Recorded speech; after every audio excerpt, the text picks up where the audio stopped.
Hello and welcome to Pushing Back, Ukraine Daily Brief. As the war enters its 775th day, these are the main developments from the past 24 hours.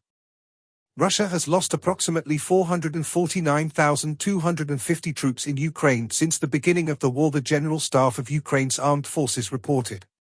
The number, which has not been independently verified, includes 850 casualties over the past day.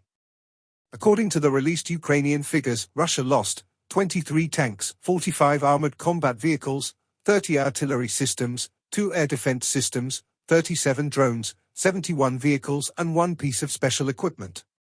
15,000 plus Russian vehicles and fuel tanks have been destroyed since the beginning of the full-scale invasion.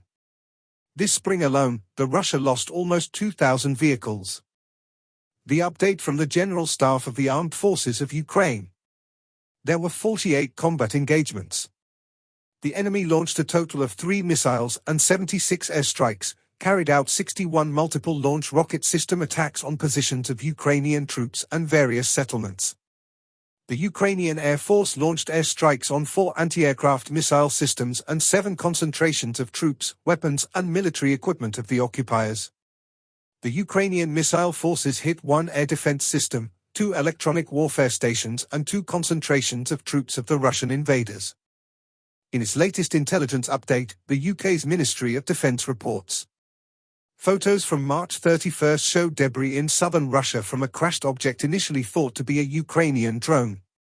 Upon inspection, it was identified as a malfunctioning Russian AS-23, a Kodiak cruise missile likely launched from a nearby airbase at Saratov Oblast. The Kodiak is a key Russian weapon used in Ukraine, and this incident suggests production problems caused by sanctions and hurried manufacturing.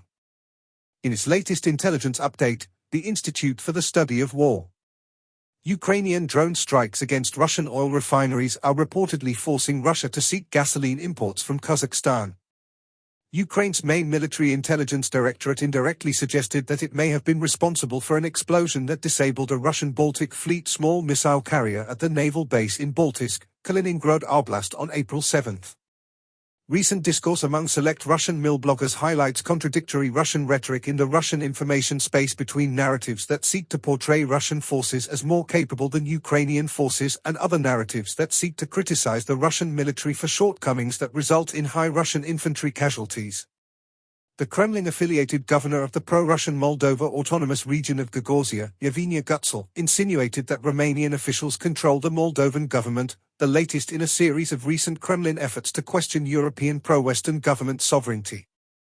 Russian President Vladimir Putin instructed the Russian Cabinet of Ministers and Russian machine construction company Kona JSC to increase the production of components for the domestic machine tools industry, likely as part of ongoing efforts to expand the Russian defense industrial base and mitigate the effects of international sanctions.